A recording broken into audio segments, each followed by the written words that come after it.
오늘 호세아 6장, 7장, 시간이 되면 7장 끝까지 아마 할 수 있으면 좋겠는데 일단 시간 되는 데까지 또 우리 말씀 나누겠습니다. 자, 호세아 6장은 성경에서 대표적인 회개를 요구하는 본문입니다. 우리 성경을 보면은 회개에 관한 말씀이 많이 나오는데 그 중에 이제 이 호세아 6장 1절, 2절, 3절은 그 회개 말씀 가운데 가장 대표적인 한 말씀인데 한번 보겠습니다. 1절, 오라 우리가 여호와께로 돌아가자. 자, 이미 제가 몇 번이나 말씀드렸습니다. 구약 성경에는 우리가 말하는 회개라는 요 단어가 정확히 우리가 말한 회개라는 이 단어는 없다고 말했습니다. 그러면은 구약 성경에는 회개가 없느냐? 그게 아니고 우리가 말하는 회개의 더 근본적인 단어가 있는데 그게 바로 돌아가자는 겁니다. 이 세상으로 돌아가자는 게 아니고 여호와께로 돌아가자.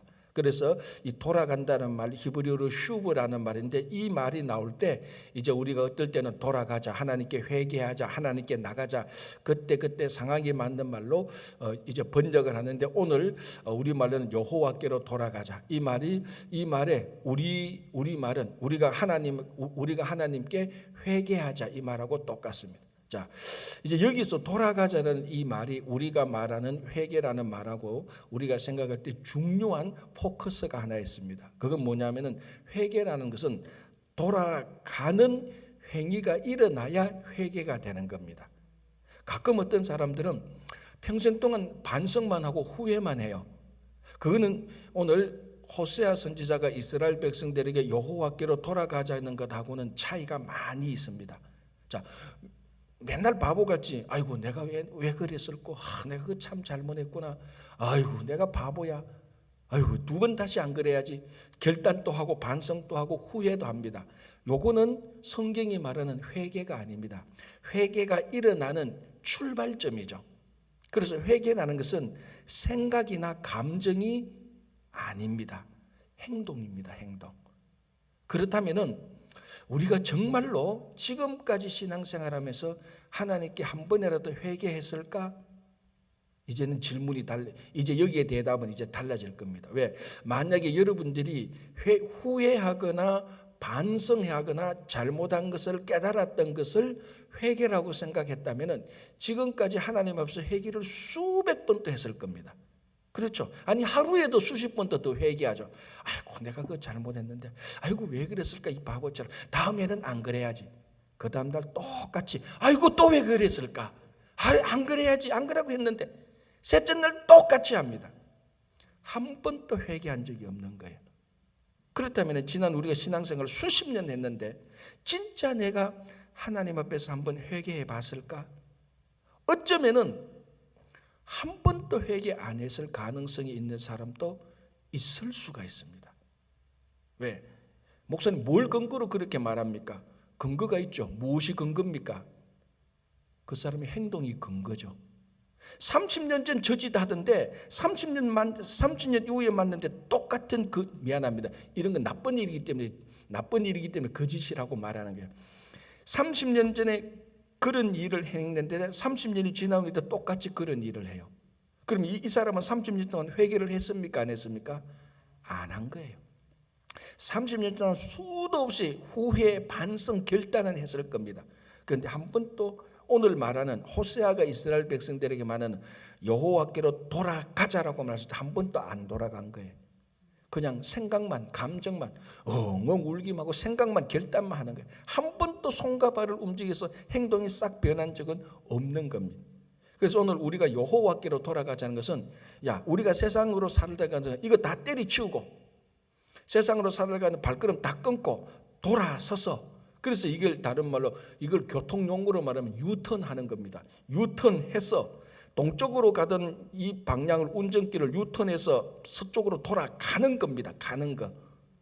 동쪽으로 가다가 내가 서쪽으로 가야 될 건데 돌아서야 되는데 그거는 유턴한 게 아닙니다.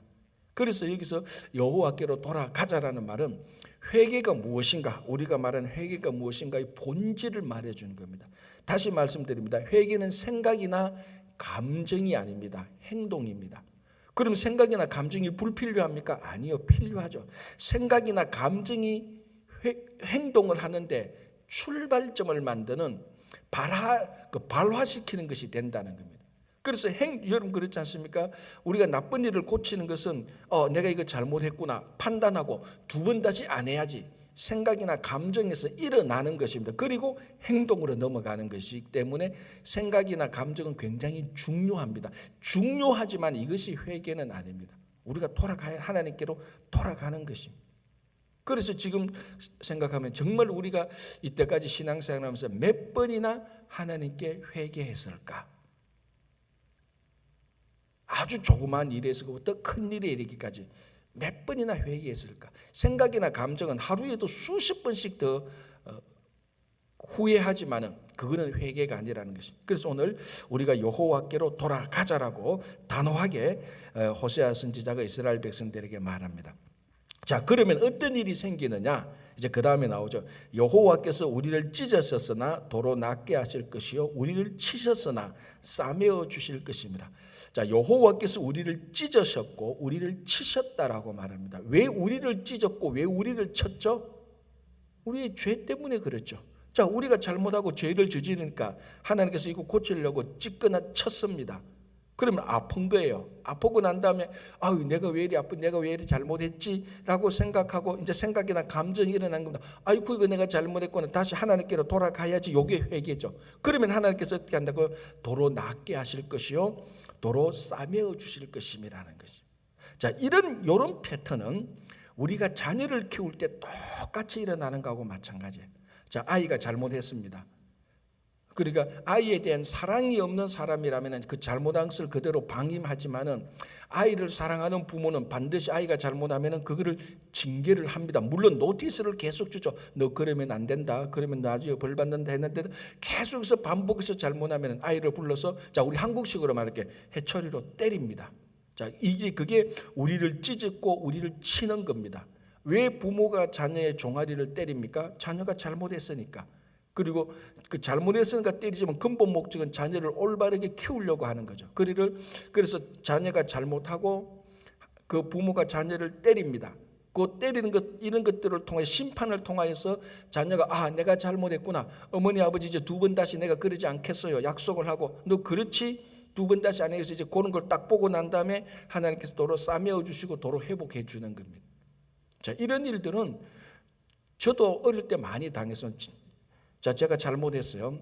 가장 대표적으로 그 위험한 데 가서 물놀이 하지 마라 그랬는데 30도 넘는 섭씨 30도 넘는 그 여름에 옛날에 놀 게 뭐 있습니까? 없잖아요. 그래서 또 애들끼리 모아가지고 개 모임 하듯이 애들 모아가지고 물놀이 갑니다. 그 다 위험한 물놀이에 지금 보니까 자칫하면 진짜로 크게 사고 당할 수 있는 그런 물놀이인데도 놀 게 없으니까 또 가는 겁니다. 갈 때도 좀 찝찝하죠. 이거 가면 위험한데 그래도 갑니다. 재밌으니까. 근데 물놀이 하고 오면 다 들키죠. 왜? 얼굴이 새까맣게 타잖아요. 어떤 변명을 해도 다 들키게 되어 있습니다. 얼굴이 다 드러납니다. 자, 그러면 그 위험한데 몇 번이나 가지 말았는데 너 오늘은 안 되겠다. 너 오늘 해초리 맞아라. 해초리 때리죠. 근데 두 번 다시 안 가겠어요. 엉엉 울니다. 그러면 아버지가 어떻게 합니까? 또 도로 낫게 해주십니다. 낫게 해주시는 표시는 뭡니까? 영남 반점 가서 우동 사주는 거예요. 근데 참 웃기는 거죠. 그렇게 맞고 영남 반점 가서 우동 먹어도 그 우동이 그렇게 맛이 있다라니까요. 사실은 맛이 없고 내가 두 번 다시 그런 위험한 일을 하면 안 되는데 이게 한탄이 돼야 되는데 또 먹으면 맛이 있어요. 제가 보니까 그때가 회복되는 순간입니다. 그리고 이 똑같은 6장 1절에 우리가 여호와께로 돌아가면은 우리가 잘못했잖아. 하나님께서 우리를 치셨잖아. 그래서 우리가 여호와께로 돌아가면은 도로 싸매어 주시고 도로 우리를 낫게 해 주신다. 이게 일상적으로 우리가 살아왔던 삶의 패턴하고 똑같습니다. 그걸 우리가 하나님에게 적용시키면은 똑같습니다. 진짜로 우리가 어릴 때 내가 잘못한 것을 회개하니까 회복이 되더라. 그래서 더 이상 범죄의 소굴에 빠지지 않고 악한 사람들이 되지 않고 지금 우리가 이렇게 건전한 삶을 살고 있구나라는 거하고 똑같습니다. 이스라엘 백성들 이때가 여로보암 2세 때고 막 정치, 경제, 사회, 문화가 다 좋았지만은 신앙적으로 보면은 최악의 우상을 섬기고 있었던 바로 그런 때입니다. 그때에서 그곳에서 나와서 하나님께로 돌아가면은 그 잘못된 삶, 그 세상으로 가는, 우리말로 하면 지옥으로 가는 삶이 다 회복될 것이라고 말을 합니다. 자, 2절, 여호와께서 이틀 후에 우리를 살리시며 셋째 날에 우리를 일으키시라. 우리가 그의 앞에서 살리라. 자, 이 2절이 구약에 나타난 예수 그리스도의 부활을 상징하는, 그것을 미리 보여주는 그런 굉장히 중요한 의미가 되는 겁니다. 자, 셋째 날에 우리를 일으키시니, 죽었다가 셋째 날에 일으키시리니 우리가 그의 앞에서 살리라. 물론 여기에 부활에 해당하는 단어는 없어요. 뭐 우리가 말하는 영어에 말하는 resurrection, 부활이라나 이런 영어 이런 단어에 해당하는 히브리어 단어는 없는데, 그 의미가 셋째 날에 우리를 다시 일어난다, 그리고 우리가 그 앞에서 산다라는 것은 분명히 정확한, 예수 그리스도께서 죽은 지 3일 만에 부활해서 그런 말은 아닐 수 있겠지만 그에 대한 흐릿한, 왜냐하면 이 흐릿한 부활에 대한 메시지를 주는 것은 확실합니다. 자, 여러분, 우리 삶에 있어서 가장 확실한, 가장 분명한 회복은 무엇입니까? 죽음과 사망에서 다시 살아나는 겁니다. 그게 최고의 회복의 절정입니다. 그것보다 더 회복이 어디 있습니까? 좀 나쁜 일 하다가 다시 회복되는 거, 그거하고는 비교할 수 없을 정도로 죽음에서 다시 살아서 회복되는 거, 그게 회복의 절정입니다. 그걸 우리는 부활이라고 말을 하는 것입니다. 근데 여기서 지금 이 회개, 우리가 여호와께로 돌아가자, 이 회개와 회복에 대한 절정이 바로 부활이라는 그런 의미를 보여주고 있습니다. 그래서 예수 그리스도께서 죽으신 지 3일 만에 다시 부활하신 것은 온 인류의 회복의 절정을 이루는 것입니다. 어떤 회복도 부활의 회복만큼은 강하거나 진하지는 않습니다. 그래서 여기서 회복의 절정, 예수 그리스도의 3일 만에 부활하신 것을 우리들에게 보여주는 그런 말씀이 되고, 그 소망 가운데서 우리가 살아가는 거죠. 그래서 우리가 어떻게 넘어지고 깨어져도 우리가 부활에 대한 소망이 있다는 것은, 아니 죽음에서 다시 살아나는데 어디에서 회복되지 못할 게 어디 있겠습니까? 다 회복되는 것이, 그렇죠? 자, 3절, 그러므로 우리가 여호와를 알자. 자, 계속해서 지금 여호와를 아는 것을 호세아는 말하고 있습니다. 왜 이스라엘이 망하는가? 하나님을 아는 지식이 없어서 망했다. 앞에서도 나오고 앞으로도 또 나옵니다. 그래서 이 호세아 선지자는 계속해서 여호와를 알자라고 말을 합니다. 그리고 이 부분에서 하나 더 붙이죠. 힘써 여호와를 알자. 제가 종종 말하지만 우리 영어도 그렇고 한국말도 그렇고 그 문장에서 진짜 중요한 것은 부사에 있다 그랬습니다.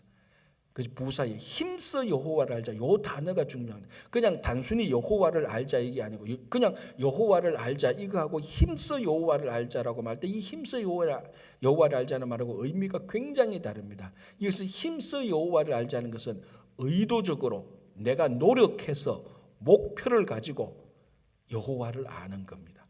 그냥 여호와를 아는 것은 어떤 뭐 의도도 없고 어떤 노력도 하는 것도 아니고 시간도 내는 게 없이 그냥 오다 가다가 여호와를, 우리 말하면 오다 가다가 그 강복판을 보면은 아 저런 게 있구나 하고 그냥 지나가는 것, 이런 것이 그냥 아는 것이고, 힘써 여호와를 알자는 것은 어디에 그런 것이 있는가 찾아보는 겁니다.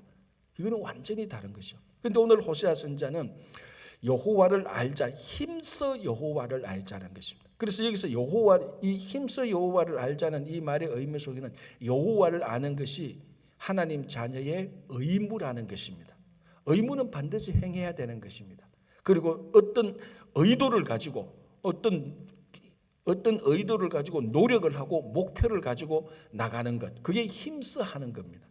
그래서 여호와를 알자, 제가 두 가지라고 말했습니다. 이 호세아 선지자가 말한 여호와를 알자는 두 가지 의미, 첫째는 지식적으로 아는 겁니다. 진짜로 지식적으로, 가끔 어떤 사람들은 지식적으로 아는 것에 뭐가 그게 필요하나라고 이야기하는 분도 있는데, 물론 지식적으로 아는 것이 우리 신앙의 근본적인 궁극적인 목적은 아니에요.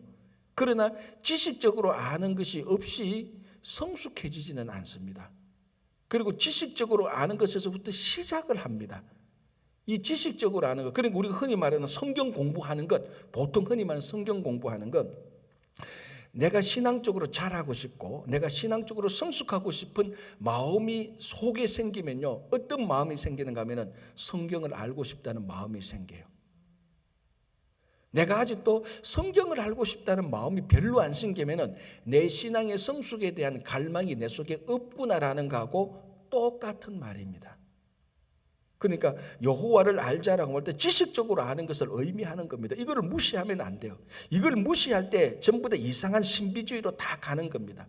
사람의 몸에 이 뼈대가 있어야 살이 붙어도 이게 이 살이 떨어지지 않고 뼈대에 붙어서 이게 근육이 되는 것이지, 사람 몸에 뼈가 없으면 살찌면 뭐합니까?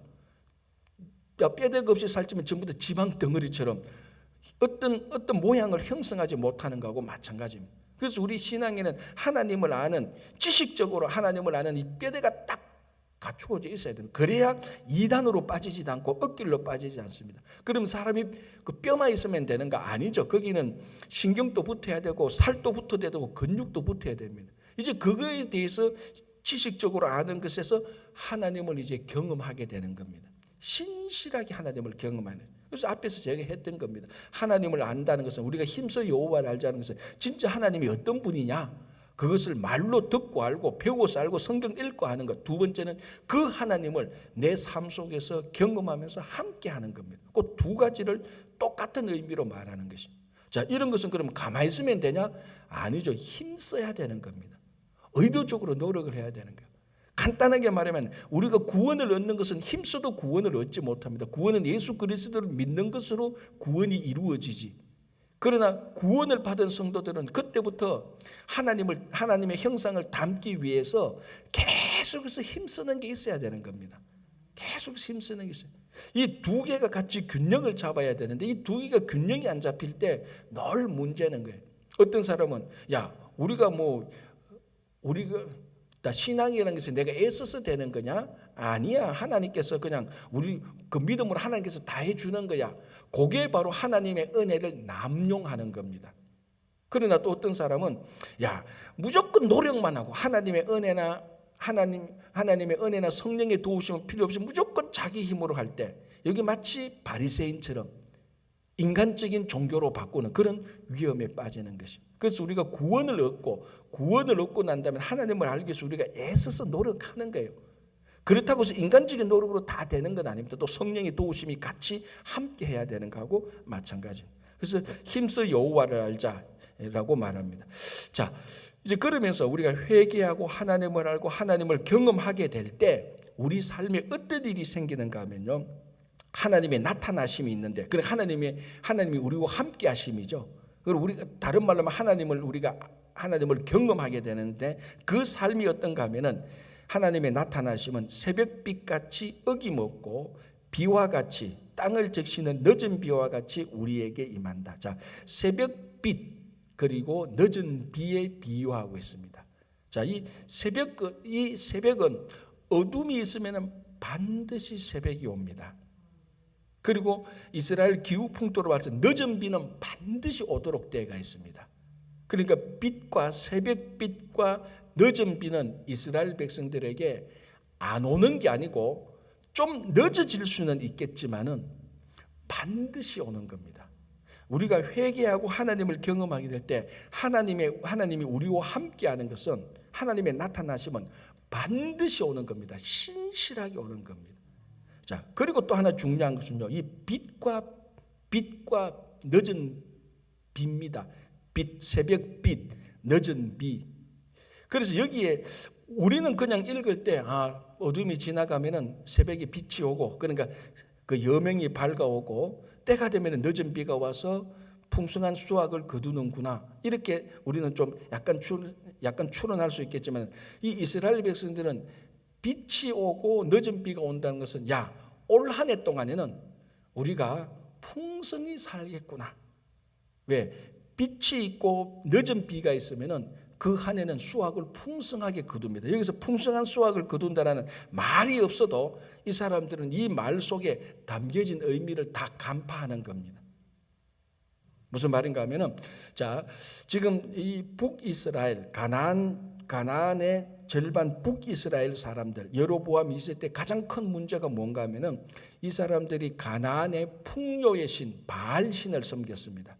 그래서 자기들이 그 한 해 농사 잘 되고 우리말로 하면 비즈니스 잘 되고 직장에서 승진되는 것은 야, 이 풍요의 신 바알이 우리에게 은총을 베풀었구나 그렇게 생각을 했었다는 겁니다. 그런데 오늘 호세아 선지자는 바알이 너희들에게 빛과 늦은 비를 주어서 풍성하게 하는 것이 아니고 여호와 하나님이 나타나셔서 너희들에게 풍성한 삶을 살게 해준다고 얘기하는 것입니다. 근데 이것이 하나님께로 돌아가는 사람들에게는 그것을 알도록 되어져 있습니다. 그래서 회개하고 회복할 때 바알이 아니고 여호와께서 새벽빛을 비춰주시고 늦은 비를 주셔서 반드시 주셔서 우리가 풍성한 삶을 하나님의 은혜 가운데서 풍성한 삶을 살게 된다는 것을 얘기하고 있는 것입니다. 그래서 우리가 이 땅에서 사는 것은 내가 아무리 수고하고 노력했다 할지라도 결국 그 이면에는 하나님께서 우리를 주신 하나님께서 우리에게 풍성하게 해주신 하나님의 은혜가 있다는 것입니다. 자, 그리고 이제 계속 이렇게 해도 이스라엘 백성들은 여전히 하나님의 말씀을 듣고 오락가락합니다. 자, 여기 한번 보시기 바랍니다.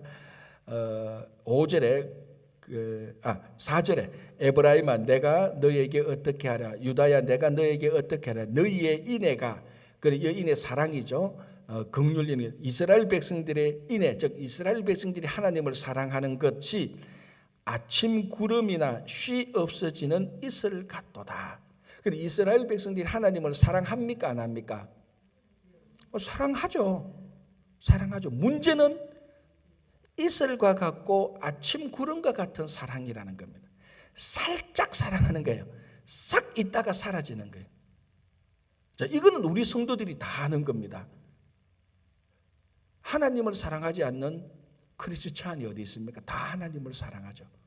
그런데 문제는 그 사랑이 아침 이슬이나 여기 나온 것처럼 아침 이슬이나 아침 구름처럼 쉬 사라지는, 진짜 변덕이 죽 끓듯이 자기 감정이 좋고 자기 일 잘 되면 하나님 사랑해요? 이건 누구나 다 아는 거예요. 그런 사랑은 있었다는 겁니다. 그러나 하나님께서 이스라엘 백성들이 원하는 사랑은 그런 아침 이슬이나 아침 구름과 같은 쉼 없이 사라지는 것이 아니고 하나님처럼 신실한 사랑을 원하는 겁니다. 그래서 하나님은 이 호세아 선지자와 고멜 아내, 이 고멜 아내와 이 관계를 통해서 하나님의 신실한 사랑을 이스라엘 백성들에게 보여주었고 이스라엘 백성들에게 있다는 것을 알려줬지만은 이스라엘 백성들은 고멜처럼 잠깐만 살짝 그때만 사랑한다는 겁니다. 그게 그래서 너희들의 인애가 하나님을 사랑하는 것이 아침 구름이나 쉬 없어지는 이슬 같도다.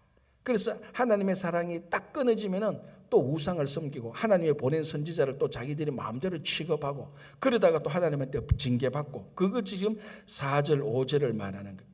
그래서 하나님께서 6절에 나는 인애를 원하고 제사를 원하지 아니하며 번제보다 하나님을 아는 것을 원하노라. 자, 또 하나님을 아는 것이 나오죠. 근데 3절에 힘써 여호와를 알자 그래놓고 6절에 또 하나님께서 원하는 것은 너희들이 나를 좀 알아라. 세상 아는 것 좀 그만하고 나를 좀 알아라. 그래 하나님을 알고 하나님을 경험하는 것을 또 얘기하는, 이것이 번제를 드리는 것보다 제사를 드리는 것보다 하나님은 더 중요하게 여긴다라는 것입니다. 그렇죠? 자, 여기 이제 재밌는 말씀이 있는데 한번 보겠습니다. 10절 보겠습니다. 10절. 7절, 8절, 9절은 이스라엘 백성들이 악행을 저지르는 것을 좀 비유하고 있고요. 10절에 보시기 바랍니다. 내가 이스라엘 집에서 가증한 일을 보았나니 거기서 에브라임은 음행하였고 이스라엘은 더럽혀졌느니라 라고 말합니다. 내가 이스라엘 집에서 가증한 걸 보았다. 가증한 것은 뭡니까? 일어나서는 안 될 일. 그러니까 그게 보아서, 하나님께서 보아서, 진짜 하나님께서 보아서 하나님 보시기에 아름답지 못한 일을 말하는데 그게 뭔가 하면은 거기서 에브라임은 음행하였다. 자, 에브라임은 북이스라엘을 말하는 겁니다. 그렇죠? 자, 북이스라엘을 표시하는 두 단어, 에브라임, 또 무슨 단어가 있었죠? 사마리아. 그렇죠? 자, 에브라임은 북이스라엘의 10지파 가운데 에브라임이 대표적인 지파입니다. 그래서 우리가 그 북이스라엘을 에브라임이라고도 말을 하고 사마리아는 북이스라엘의 수도니까 사마리아라고 말해요. 그래서 여러분들이 선지서를 읽다가 에브라임아 이렇게 말하고 사마리아 이렇게 말하면은 북이스라엘을 말하는구나 그렇게 생각하면 돼요. 이걸 우리가 국어 시간에 제유법 이런 걸 배웠습니다. 기억납니까? 안 나도 괜찮아요. 그래 에브라임아 또는 사마리아야 이건 전부 다 북이스라엘을 말하는데 10절에 거기서 에브라임은 음행하였고 이스라엘은 더럽혀졌느니라. 그러니까 북이스라엘이 여기서 음행이라는 것은 영적 간음을 말하는 겁니다. 그죠? 우상을 섬기는 거죠. 바알을 섬기는 거죠. 하나님 대신에. 자, 우리가 이 호세아서에서 가장 큰 주제는 하나님의 사랑입니다. 그걸 이스라엘과 아내 고멜의 그 비유를 통해서 계속해서 지금 하나님께서 이스라엘 백성들을 얼마나 신실하게 사랑하는가를 계속해서 보여주고 있습니다. 자, 그런데 이스라엘 백성들은 계속해서 무슨 일을 행합니까? 음행을 행한 거죠. 자, 하나님은 사랑했는데 이스라엘 백성들은 도둑질했다, 폭력했다, 사기쳤다 이 말보다는 음행을 했다라고 말을 합니다. 자, 사랑에 반대되는 범죄가 뭡니까? 음행이죠. 사기나 도둑이나 폭력이 아니고. 그런데 오늘 이 호세아서 6장에서 하나님께서 무엇이 마음이 아픈가 하면 나는 너희들을 사랑했는데 너희들은 내게 음행으로 대갚아 주는구나. 180도로 반대되는 거예요. 만약에 하나님께서 너희들을 사랑했는데 이스라엘 백성들이 다른 사람에게 좀 사기쳤다 그러면 요거는 하나님의 사랑에 대한 180도 반대되는 행위는 아니에요. 자, 제일 쉽게 말하면은 배우자가 남편이 아내에게 또는 아내가 남편에게 가장 화나는 게 뭡니까? 음행이죠. 외도죠, 외도. 자, 내 남편이 또는 내 아내가 회사에서 좀 일을 하다가 사기쳤다. 아이, 그럼 불러가지고 왜 당신을 사기쳐? 그런 일을 하면 안 돼. 앞으로 정직하게 일하세요. 이렇게 끝낼 일이에요. 그런데 내 남편이 또는 내 아내가 회사에서 일하다가 다른 사람하고 음행을 했다. 그거는 이제 관계가 끊어지는 거죠. 그러니까 이 죄의 무슨 죄를 저지르느냐에 따라서 이 배우자 관계, 남편과 아내 사이에는 회복될 죄가 있고 회복되지 못하는 죄가 있습니다. 이게 바로 하나님과 이스라엘 백성들 관계에서 회복되지 못하는 것이 영적 간음이라는 것이에요. 그래서 계속해서 나는 너희들을 사랑했는데 너희들은 다른 사람에게 사기를 쳤구나 그런 말 안 합니다. 나는 너희들을 사랑했는데 너희들은 음행을 했구나라고 말. 그래서 지금 하나님께서 너희들이 음행하는 한 하나님과의 관계가 회복될 수 없는 강을 건너고 있다고 해서 계속해서 강조하고 있는 것이에요. 그러니까 여러분 이 호세아에서 하나님의 마음이 어땠을까? 아마 이 우리 성경 창세기로부터 우리 구약만 보면 말라기까지 성경을 쭉 읽어보면 하나님의 마음이 가장 아팠던 책이 있다면 아마 호세아서일 겁니다. 이렇게 하나님께서 이스라엘 백성들을 사랑했는데 이스라엘 백성들이 하나님께서 되돌려 주는 것은 전부 다 음행입니다. 우리 인간적인 말로 말하면 얼마나 자존심 상하겠습니까? 얼마나 수치를 당하겠습니까? 우리 주변에 그렇잖아요. 우리가 누를 어떤 사람을 우리가 수치스럽다고 생각하고 아이고 저 우리 어느 여집사님은 자기 남편이 저렇게 바람 피워도 뭐가 좋다고 저렇게 계속 붙어 있어. 그 소리를 듣는 그 사람은 얼마나 수치스럽고 얼마나 자존심 상하겠습니까? 바로 하나님이 지금 그 형편에 처했다는 것. 하나님께서 이스라엘 백성들을 그렇게 사랑하고 그렇게 잘해줬는데 요 이스라엘 백성들은 전부 다 음행하고 자기 멋대로 그걸 알고 있는 하나님이 하나님의 자존심이라고 말할 수가 있겠죠. 하나님의 자존심과 하나님의 그 영광이 얼마나 수치스러워지고 얼마나 더럽혀지겠습니까? 그걸 드러내는 것이 이 호세아 말씀입니다. 그래서 너희들은 음행하였고 거기서 더럽혀졌구나라고 말합니다. 자, 7절 약간 보겠습니다. 7장 약간 보겠습니다.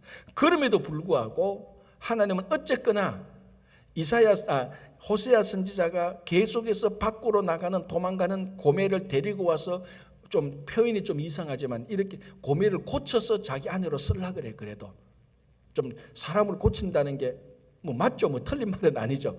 어쨌거나 호세아는 밖에 나간 고매를 또 데리고 와서 고쳐서 당신이 걸으면 안 돼요. 내 사랑은 이런데 당신이 나가면 돼요. 계속 고쳐서 쓰려고 하는 겁니다. 똑같습니다. 하나님께서 이스라엘 백성들을 자꾸 바알을 섬기고 엉뚱한 길로 가는 이스라엘 백성들을 계속 고쳐서 쓰려고 하는 거예요. 그게 1절에 되는 겁니다. 7장 1절에 보십시오. 내가 이스라엘을 치료하려 할 때에, 하나님께서 또 이스라엘 백성을 또 고치려고 합니다. 치료하려 할 때에 에브라임의 죄와 사마리아의 악이 드러나더라. 제가 아까 얘기했죠. 에브라임과 사마리아는 다 북이스라엘이라고 말을 했죠. 그러니까 하나님께서 북이스라엘을 고쳐서 치유해서 쓰려고 하는데, 고치는 그 순간에도, 치유하는 그 순간에도 또 악을 저지르고 있다는 거예요. 이 감당이 안 되는 겁니다. 이 무슨 말인가 하면은, 학교에서 학생이 잘못해서 선생님이 너 잘못했어라고 선생님이 학생들을 벌하고 있는데, 벌 받고 있는 이 학생이 또 죄를 저지르고 있는 게 동시에. 자, 그러면 어떡합니까? 너 이제는 안 되겠다. 너 뭐 정학을 받든지 퇴학을 받든지, 그러면 그 선생님이 학교 징계위원회에 회부시키는 거죠. 고치고 있는데, 치유하고 있는데도, 벌 받고 있는데도, 벌 받고 있는 그 순간에 또 나쁜 일을 하는 거예요. 지금 그걸 말하고 있는 겁니다. 내가 이스라엘을 치료하려 할 때에, 다시 말하면 치료하고 있는데, 치료하려고 하는데 에브라임의 죄와 사마리아의 악이 드러나더라. 그래서 이게 바로 심판의 한계선을 뛰어넘는 상황입니다. 이때는 징계가 들어가죠. 자, 하나님의 심판 또는 하나님의 징계는 하나님의 무한한 사랑을 남용하는 이스라엘 백성들에 대한 그러니까 이스라엘 백성들에 대한 제재, 견제하고 똑같습니다.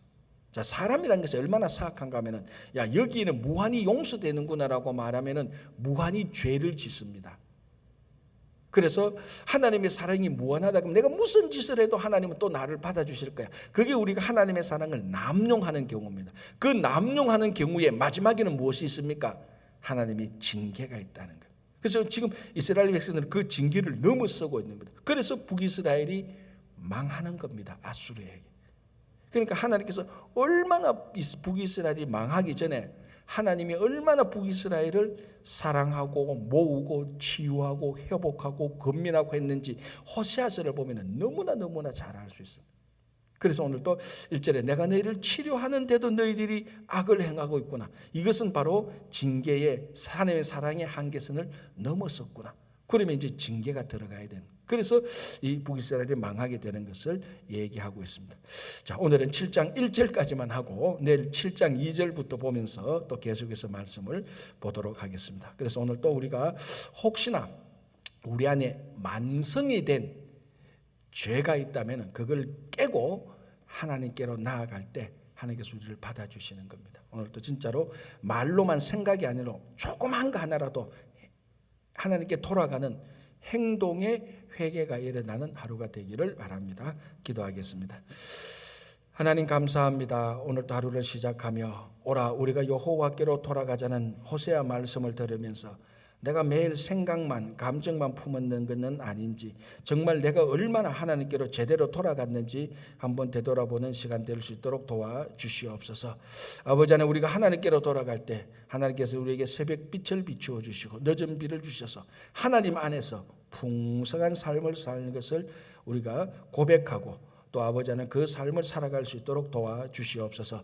지금 오늘 또 여러 가지 기도 제목을 가지고 주님 앞에 나왔습니다. 건강, 재정, 가정의 일들, 자녀의 일들, 또 하나님 나라의 일들, 섬기고 봉사하는 이 모든 일들 위해 함께해 주시고, 특별히 김영만 장로님 이하 여러 환우들 아버지 하나님 육신의 또 영적인 강건함을 위해서 기도합니다. 그들의 기도를 꼭 들어서 응답해 주시고 또 우리 가정의 자녀들 함께해 주시고 붙들어 주시옵소서. 특별히 저희 교회 지금 썸머스쿨이 진행 중에 있습니다. 하나님 은혜를 베풀어 주셔서 잘 진행될 수 있도록 수고하시는 전도사님, 선생님 또 선생님들 함께해 주시고 우리 자녀들 아무도 다치거나 아프거나 사고 나지 않도록 꼭 도와주시고 8월에 있을 또 여름 수련회에도 주님 함께해 주셔서 우리 친구교회에서 자라는 우리 미래의 이 어른들인 이 자녀들이 믿음으로 잘 자랄 수 있도록 도와주시옵소서. 감사하오며 예수님 이름으로 기도합니다. 아멘.